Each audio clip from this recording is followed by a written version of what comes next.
Welcome to Good Enough with the Trauma Therapist, a podcast dedicated to empowering you to take control of your life, learning valuable strategies for healing and looking at mental health through a trauma-informed lens.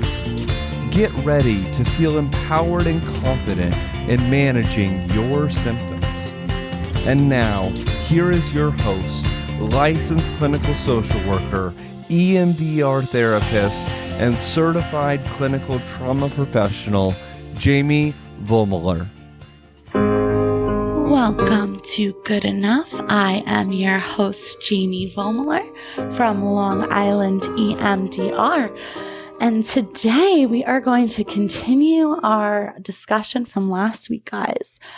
So last week, if you weren't tuned in, we were talking about self-care and relationships and the importance of boundary setting, right? So I gave you guys some questions, and same goes for this one, guys. If you want to grab a pen, write things down. Also going to let our listeners know, understanding the importance of communicating needs in relationships. So the first question I have for you guys is, do I often suppress my feelings and needs for the sake of maintaining harmony in my relationships? So for most of us people pleasers, this is what we do, right? Because we're people pleasers. We don't want to upset anyone. We're likely people pleasers because we've conditioned or been conditioned to feel like if we ask for help or we say what we need, that we're being selfish or other people are going to be disappointed or upset with us in some way, right? So do I suppress my feelings and needs for the sake of maintaining harmony in my relationships? Follow-up to that would be, is that working?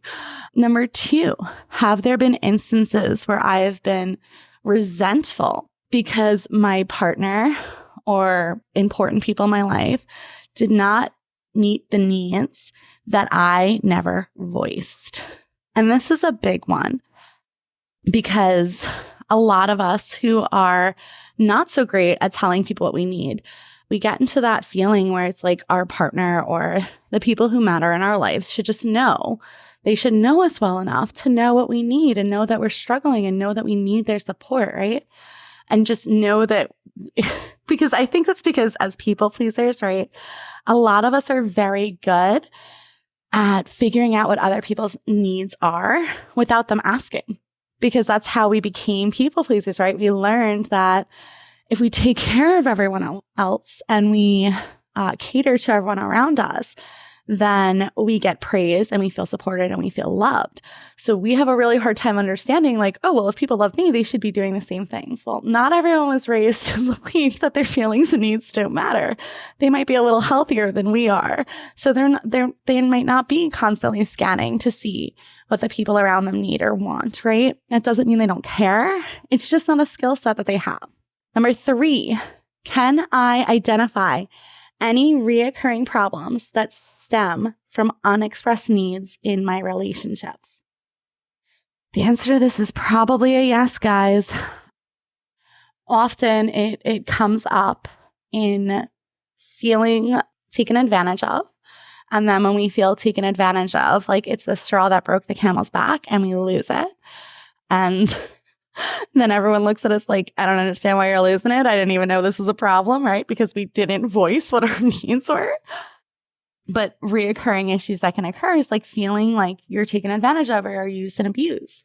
That's a big one for us people pleasers out here. We feel like everyone in the world is just out to get us because we constantly feel like we're being used or taken advantage of, because we're not expressing to the people who actually do care about us and really want to help us what they can do to do so. Okay. Number 4, how comfortable do I feel communicating my needs to my partner? And what is stopping me from doing so? And this can go back to, question 1. Is it because you're trying to maintain that harmony? Are you worried they're going to be mad at you? Are you worried that it hasn't gone well in the past? Or that, maybe your partner has of their own mental health difficulties and you don't want to set them off? But then again, we're now just perpetuating this cycle, right, of walking on eggshells, feeling unseen and unheard. And that doesn't make for us feeling really good about ourselves or our lives, right? Number 5, have I tried to use indirect hints or passive aggressive behaviors to get my needs met? Oh, that one hits hard. Passive aggressive behaviors or indirect hints. So I find New Yorkers, we tend to be a little more direct.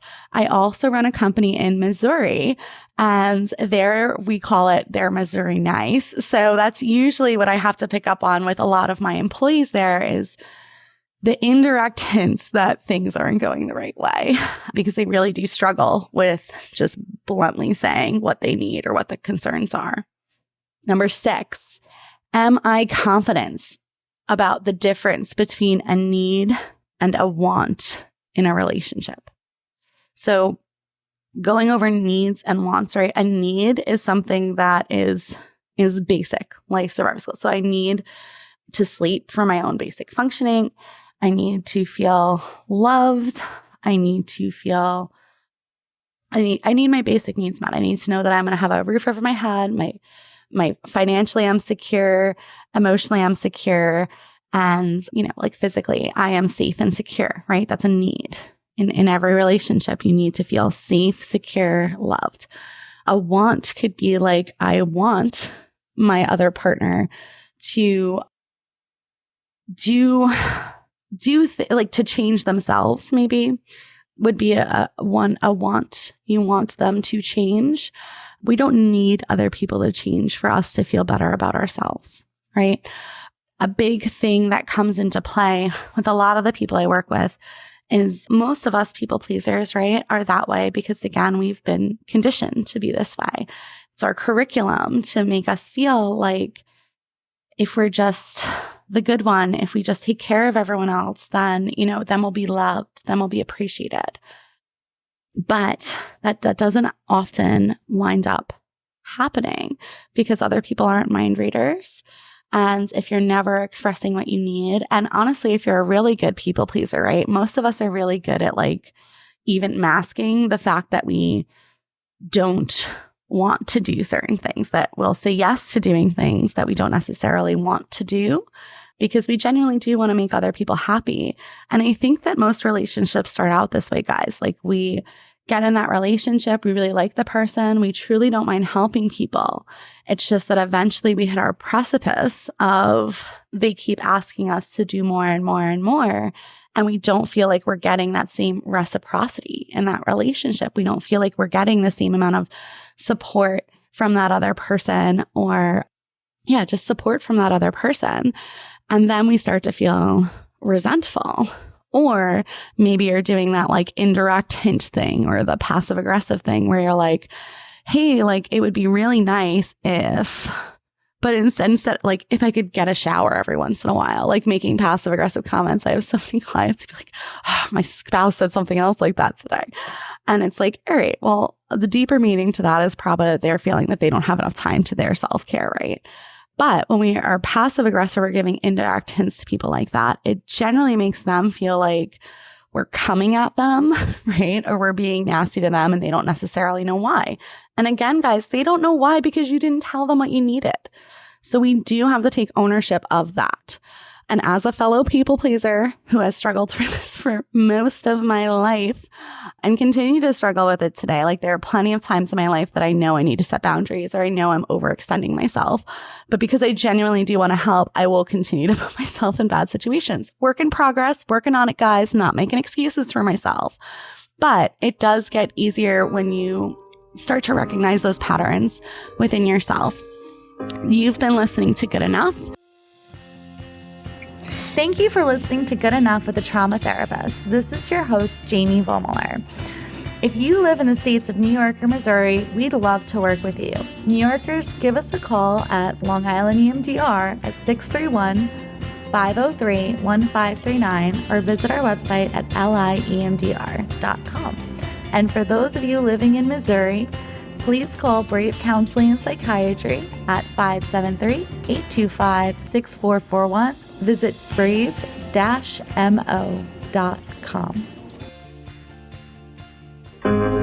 Welcome back to Good Enough, guys. I am your host, Jamie Vollmuller. Today we've been talking about setting boundaries in our relationship and understanding what happens when we don't do this, right? And a lot of the people that I've worked with, my clients, and even friends and family, because guys, I come from a long line of people pleasers. Again, this is taught to us. And it's not just taught to us on what people say, but also by what people do. So my mother's mother was a people pleaser and my mother was a people pleaser. So even just looking at our parents' behavior, we are learning from their actions that the way to get people to love you or to get respect or the right way to behave is to maybe be self-sacrificing. And it's normal to run around like a chicken with your head cut off, right? Because that's what we grew up with. So really, really important to recognize how this might lead to us having relationships that feel unfulfilling or feel unpleasant, or like we're unimportant in those relationships or we're constantly used and abused.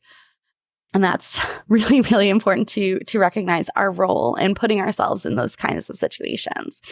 Okay, so some of the questions we can ask ourselves to help us, figure out, am I doing everything that I can to set appropriate boundaries?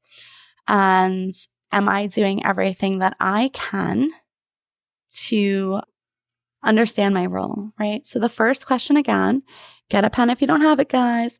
Have I clearly set boundaries in my relationships, or do I allow the lines to be blurred? So a lot of my clients will also say to me, well, I set a boundary and they didn't follow it. So now, just like with kids, guys, if you set a rule and then the kids violate that rule, if there's no consequence, they're never going to respect that rule. And it's the same thing with the boundaries in our life. And our consequences don't have to be significant, but a consequence could be as simple as, I told my husband that I'm really struggling with ABC and I need him to do D. And he didn't. And instead of just me ignoring that and pretending like it doesn't matter and I should just get over it, which is what we tend to do as people pleasers, right? Is having that conversation about, hey, I told you what my needs were. I asked you to do something and you didn't do it.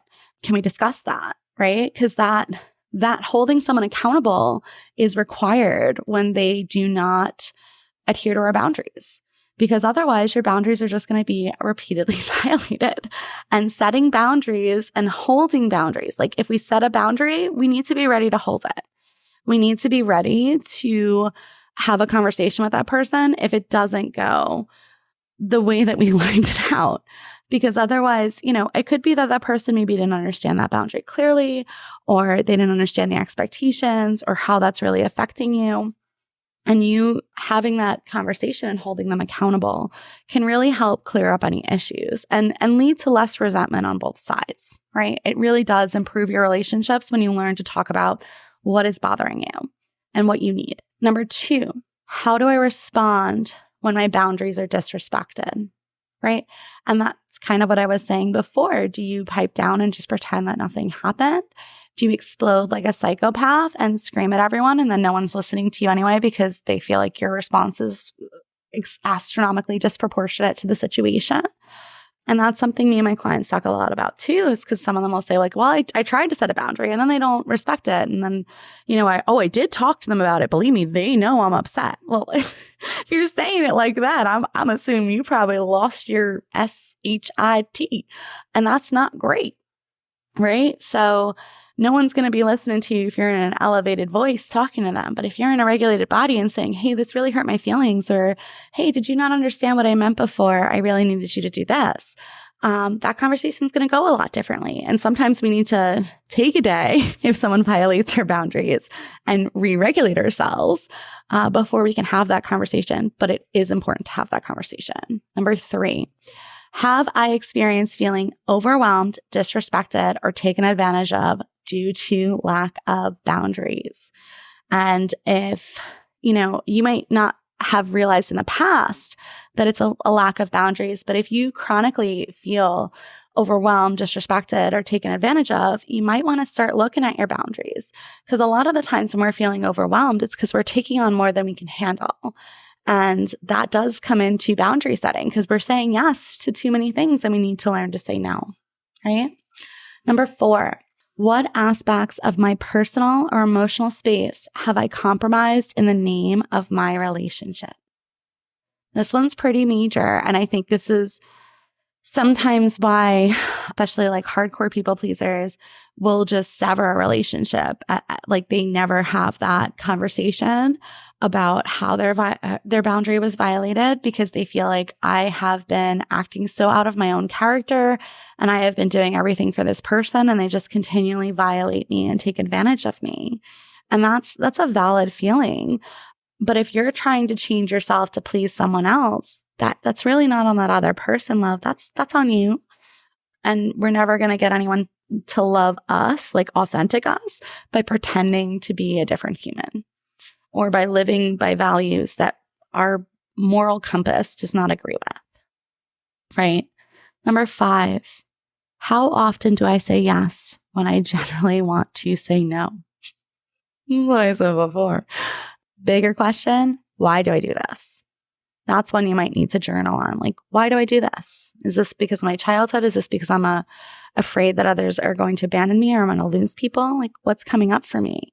Is it because I don't have the skill set to be assertive, right? Like, it's important to look at that so you can actually begin to work on it. And number 6, do I believe my boundaries matter and deserve respect? Let that one sink in. Do I believe my boundaries matter and deserve respect? And for many of us walking around who feel the need to take care of everyone else in the world and neglect ourselves, it's because deep down, we don't feel our boundaries matter or deserve respect. And I say this as a person who for most of my life really felt that way. Like my needs are invalid, my feelings and needs don't matter. And I just need to be a big girl, put my big girl panties on and suck it up because this is the way the world is. And it is and it's not, right? It is the way some of the world operates, but we as adults get to choose who we have in our lives and whether or not we continue to surround ourselves with people or careers or jobs or whatever it is that continue to violate our boundaries and make us feel less than. Okay? Last question, guys. Am I aware that having firm boundaries can lead to healthy and longer lasting relationships? Again, let that one sink in, because I think most of us who struggle with boundaries have been conditioned to believe that our lack of boundaries is what keeps people close to us. But our lack of boundaries keeps people who are maybe toxic close to us, or keeps people close to us until we feel that we've taken on too much and we feel like we have to walk away. And a lot of the times, and what I've learned in my life in setting boundaries with people who were not happy about it, again, when you try to set boundaries with other people and you haven't set boundaries, or they're your parents and they never had to set boundaries, you'll get a lot of like, well, I did this for my mother, or I did this for my grandmother, or I did this for all these other people, and this is just the way the world is, and you're being selfish. You will get pushback on that. And I did. I got a lot of pushback on that. But when I was able to stay in a regulated body and say to my family members and my friends, like, hey, this is making me feel this way, and I don't want to feel angry at you or upset with you. I want us to have a good relationship, and we can't have a good relationship if both of our needs aren't being met. Most of the people who love us and care about us are going to be able to concede to that fact, right? Like anyone who loves you doesn't want you to feel disrespected or unloved or unimportant, right? So it's important to set your boundaries, to stand your ground, to tell the people in your life what you need. And when you do, your relationships will improve. You've been listening to Good Enough with Jamie Vollmiller. You can find us at www.liemdr.com or follow our podcast, Good Enough with the Trauma Therapist. I want to remind you guys, you are good enough.